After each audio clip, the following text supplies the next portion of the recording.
My son was fascinated by the live crabs. They were shown to us so we could choose which ones to eat.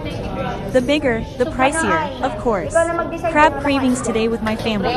Expensive, but totally worth it. Kahit to, you say goodbye to the ano. Dalawang shrimp pala to. Ayun.